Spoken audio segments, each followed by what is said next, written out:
This presentation is the rehashing of the June 2020 Antioch College Reunion live Zoom event put together by April Wolford, the Director of Alumni Relations. April was able to bring together the film's star and co-star, the singers, dancers, the cameraman, the sound engineers, and supporting cast to share their memories of the film, the political and social atmosphere at the time, and to reflect on events that took place in the film and on campus. On a sad note, since the airing of the original Zoom event, John Draper passed away. John had the lead role as Durwood Raintree Jr. We hear from John in the discussion about his post-Antioch career.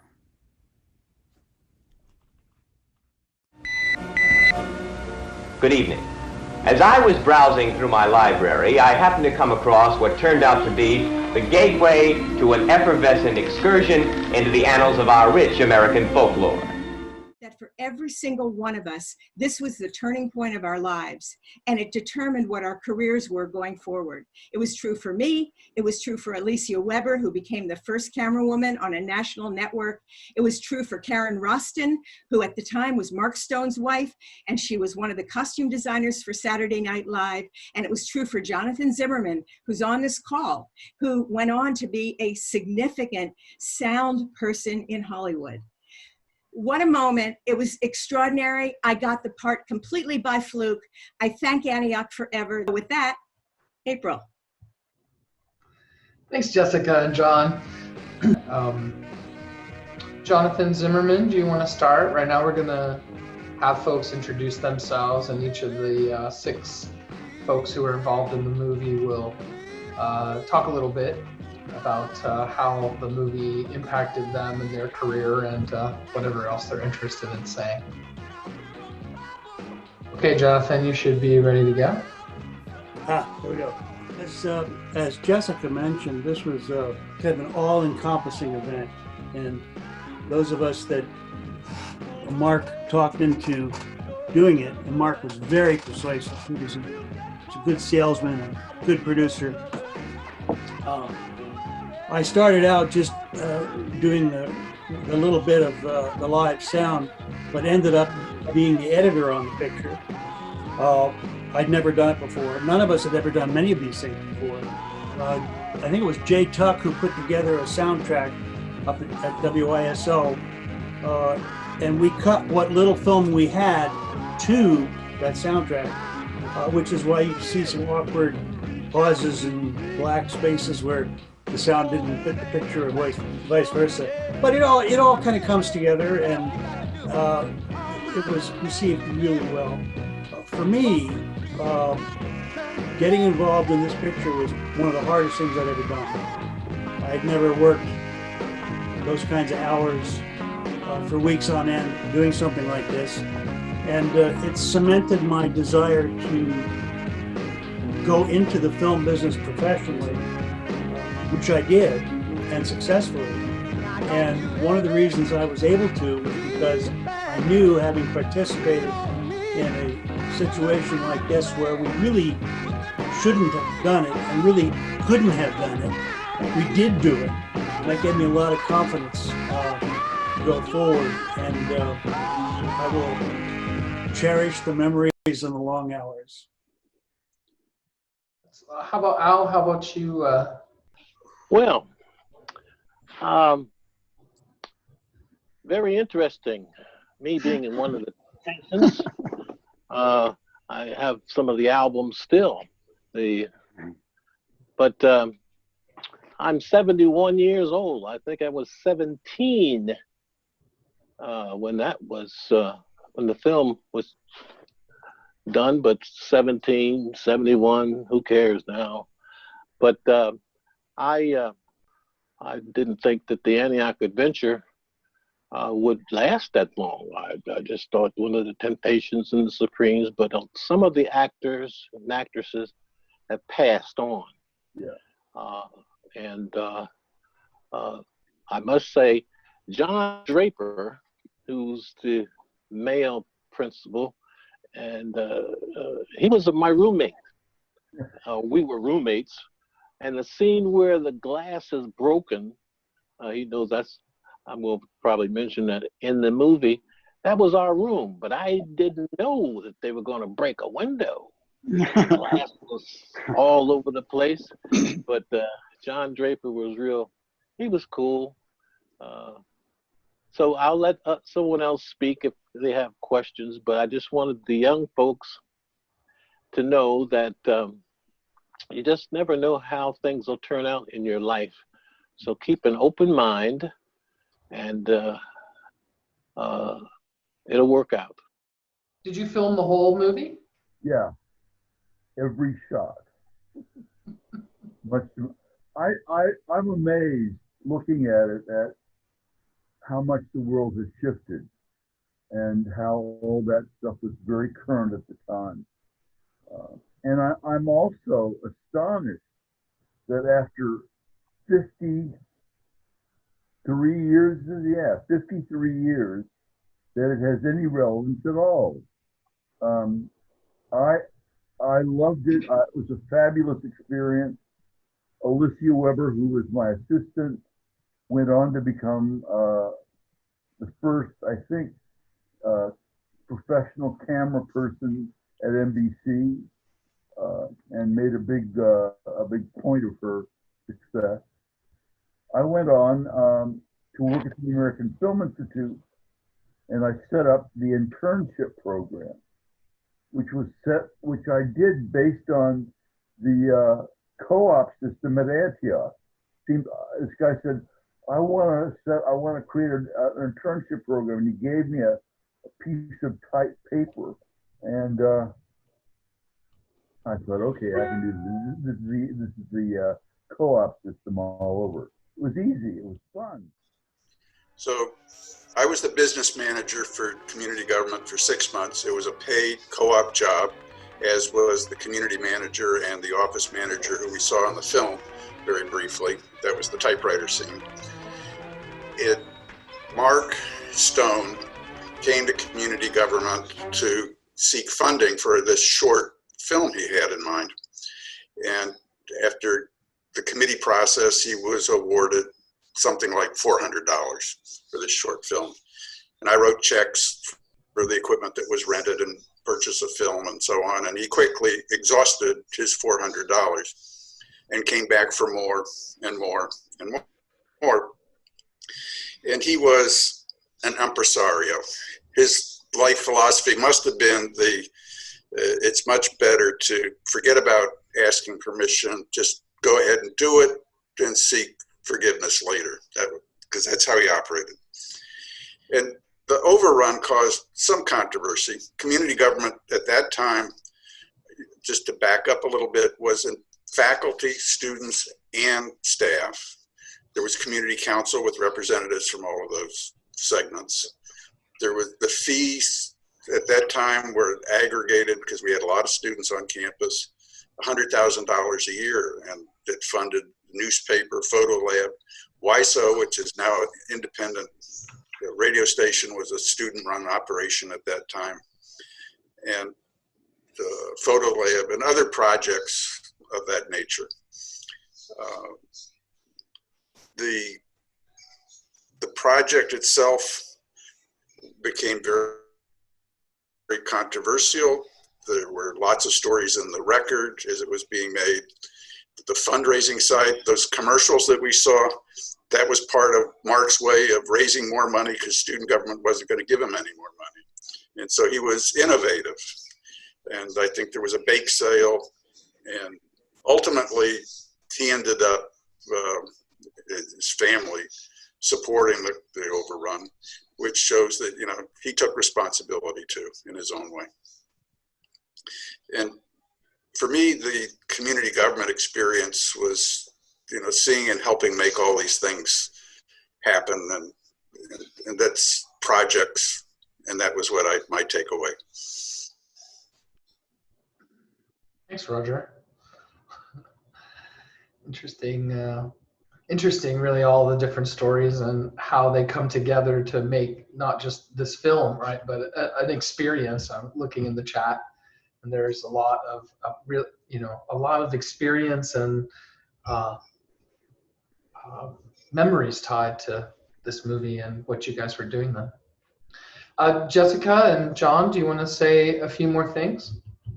The film changed my self-image from being somebody with a brain to being somebody who was a social being with boys. That is the most honest way I could say it.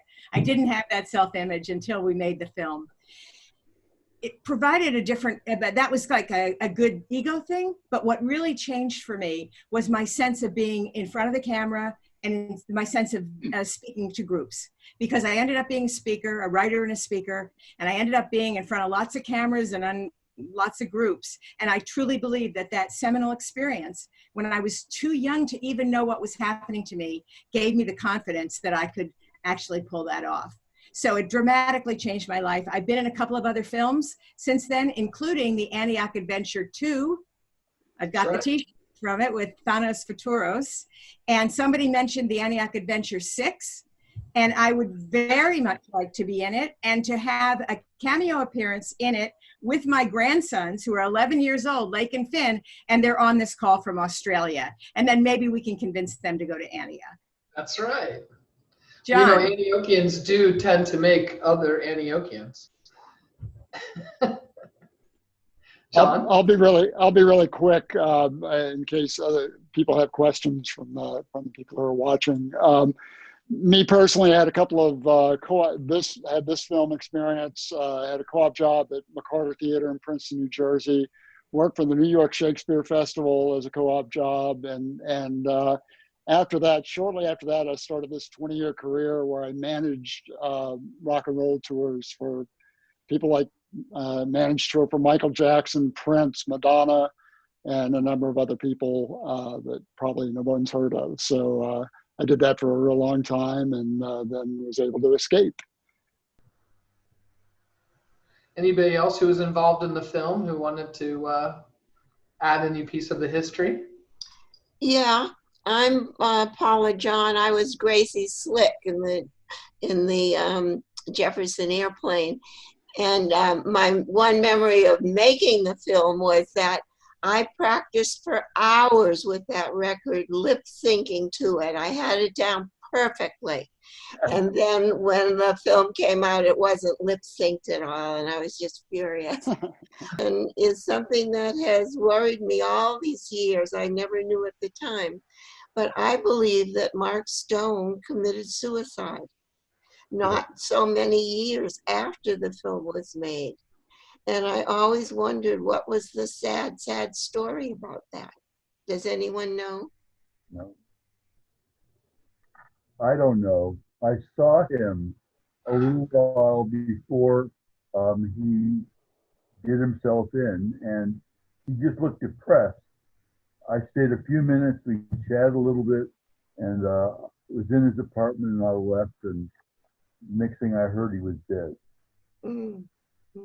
As I said, as I said in the chat, I was in Corey in, it was the summer of '64. Mark was such an active person,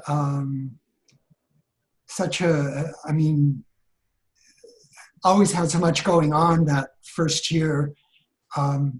His roommate was Wolfie Dios, who I think also has passed on. And one thing I remember about Mark is that this was summer '64, and he was so enraptured with the Beatles. And it was a time when there were a lot of people that were still like sort of people that were more on the folk music side. And he'd organize people to go down to the Little Art and watch Hard Day's Night. One of the things I saw in the chat early on was, how did you guys do that aerial clip? I went up in an airplane. Somebody threw the airplane, and I stuck the camera out the window. It wasn't all that difficult, but it sure as hell was fun. I just want to say that I was a dancer in the movie, and it was really fun. I thought Michael Fagens choreographed it. I forgot who it was. And by the way, he died a few years ago. Did you know that? Anyone who knew him? Yeah. He Yeah. was in an auto accident. In Wasn't an he? accident, yes. I ended up being a dropout, actually. I went to San Francisco on a co-op job, and that was the end of Antioch for me. I stayed That's a in San, common story. but anyway, being in the film was just such a great experience. I remember it as taking over the entire campus for that whole quarter. Yeah. And it was just so exciting that a school would do that. Well, I mean, I don't think that there are very many places in America which would become so involved as everyone in Antioch was. I mean, James Dixon was in the film, and Walter Anderson, and some pretty astonishing people. Assad Kalada, who was a drama teacher and was, I think he worked with John on the editing. He went on to become a Hollywood film director and television, and he directed a lot of sequences of Mary Tyler Moore and Rhoda, and I mean, I think Assad was the only Muslim director in Hollywood, but he was a wonderful guy. One of the things that came up in the chat I noticed too while we were watching the film was about the scene on Bengal and the bangers part of it. And part of what I was hoping that we could talk about is kind of how the movie holds up over time. And in terms of, I mean, of course, we're looking back in time, but a lot of the film does hold up really well. But some of these pieces are there, and I thought they'd be a good point of discussion. So there were folks who felt like, how did that scene come about, or whose idea was it? Partly a reason I asked that in the chat was I think if it's women who come up with a strategy, it has a slightly different perspective in my view. As you're expressing yourselves and your desire to kind of illuminate whatever it is you're trying to illuminate. But if somebody else is creating that vision for you, sometimes that's a problematic kind of lens that somebody else is seeing it through. I'd like to hear how it came about, if I'm talking. I lived on Bingle at the time, and I was not in the film. I was busy being a socially awkward nerd. But I reflected on how much had changed because I was in class when the filming started, and some of that's in my room. And I came back to find a film crew in my room because we didn't lock the doors at that point. The women's movement hit campus really starting about a year or two later and found me and a lot of other women. And I ended up teaching women's studies for years. Neat. So it really was sort of this pivotal moment when I think there would have been a lot more discussion about the film really only 2 years later. More of a feminist critique. Yeah, of it, or a perspective in there. Yeah, like I put in the chat, I mean, Julia's Growing Up Female, which is considered a really landmark film in the modern feminist movement. It came out in 1970, but influenced by all of these experiences that you are describing now. And when who can tell us how the scene came about? I don't think we know. Someone said the other day that it was from Campus Tramp. But I think it's a really important thing to be considering here, because if we had waited even another 6 months, there would have been, hell to pay for some of these scenes. And even the whole premise of the movie, the young girl who's just so, starstruck and can't, all she wants is the boy to call her. No. We would never make it. And then all the issues around race, the Temptations and the Supremes. Would Black students feel comfortable with that now? I don't know. That was, we're in a very different environment, and we certainly, I think those of us, there were only a few really, there were a lot of dancers. I'm trying to think in the core group. There was Alicia, me, Karen, Judith. Well, there are a fair number of women, but I think we all were pretty strong. And if we had been a little bit, it had been a little bit later, I think it would have been different. And I see that Barbara Cossi is asking, what about satire? It was satire. It was satire, but not with the consciousness that we have today, or even that we had, a year later. And that's the difference. Right, because satire is contextual, right? Like it works in context. So, and a question on the technical piece. So at the beginning, Mark says that you don't have synchronous equipment, but it seems as though he's actually has synchronous equipment. Did you have that synchronous? We had the whole time. We had playback equipment, but we didn't have synchronous record equipment to the extent that you would consider it done today. Most of the film was shot to playback.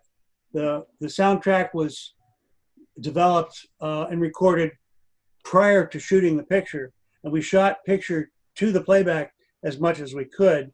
One of the problems we had, and this deals with the technology of the time, is that the camera that we were using, I think it was an Arri 3, was it, Richard? And it's what's called a wild camera. It doesn't record film at a precise constant rate. So we had to run, it was before Crystal Sync was affordable, where cameras were actually accurate frame for frame to the fraction of a second. So we were running cables back and forth to try to sync all the stuff up. We had a Ewer tape recorder, which was not really up to the task of recording this stuff, which is why you'll hear some dips and bobbles and stuff in the soundtrack. But we did the best we could with what we had, and it's amazing that it worked as well as it did. We had so little film. The reason we have voiceover credits at the back of the picture, we ran out of film. We literally had no film left to shoot the credits for the end of the picture. And so we didn't shoot them. It's voiceover. That's how tight it was. For those of you who are familiar with film production, we didn't have work print. We cut the original footage, which you're not supposed to do, but we did it. We didn't have any way of synchronizing the magstripe sound that Jay Tuck produced to the picture, except a sync block, which is just a gang of sprocketed wheels with no picture. So we're looking at the picture with like magnifying glasses and trying to figure out who was in, and marking it with grease pencil and cut. I mean, it was really primitive stuff, but we made it work, and I'm delighted. When we sent this off to the lab in California, my fingers were crossed. I had no idea what it was going to look like when it came back. And when we projected the answer print, which is the first copy you make from the original materials, we were just thrilled that it worked at all. And it was that close to not working at all. There was a question, somebody asked a question about discussions about race at the time, or any thoughts that people have about that related to the film itself or just to the Antioch experience at the time, especially right now with our Black Lives Matters and other new civil rights issues that we're fighting for. It's a really relevant story. We shot the sequence with the Temptations in the library about 3 a.m. And it went pretty well.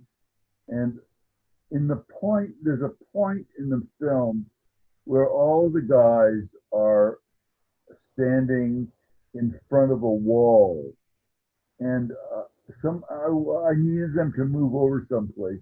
I said, boys, move over like that. The place went silent. And somebody, Odell Owens, said, Roy? Is there somebody here named Roy? I practically fell to the floor. I mean, I wasn't making a racial statement. I was just asking them to move over, and they were young men. So anyway.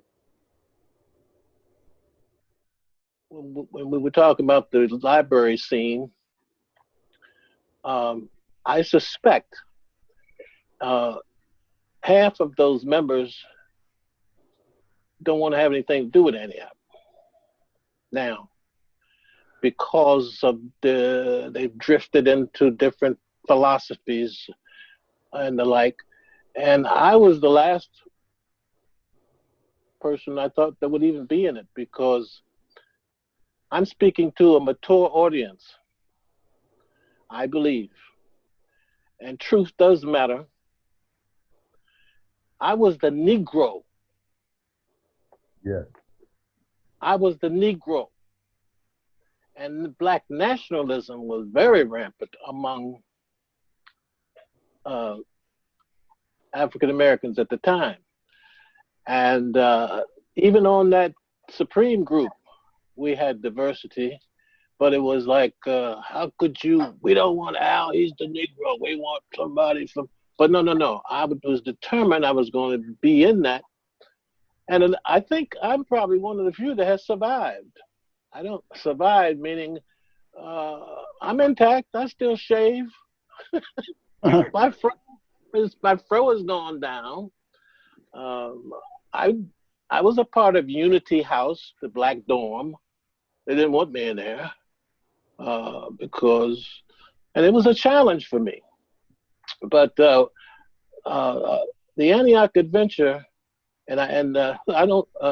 So one of the guests said, if the film was just 6 months later, it'd been a whole different thing. And I agree with that.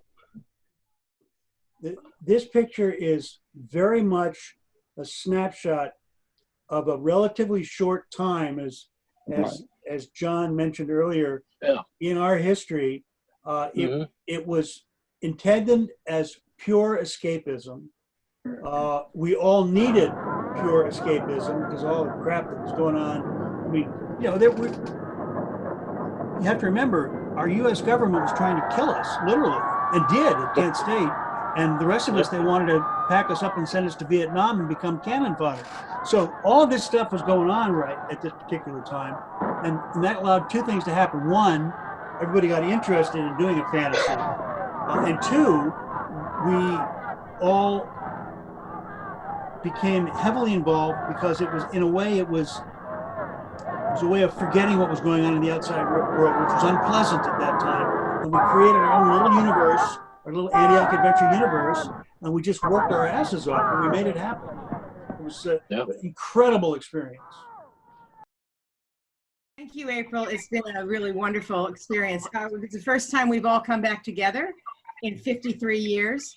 It's the first time John and I have seen each other in all those years. And it's been a remarkable thing to bring back what was such a meaningful experience for all of us.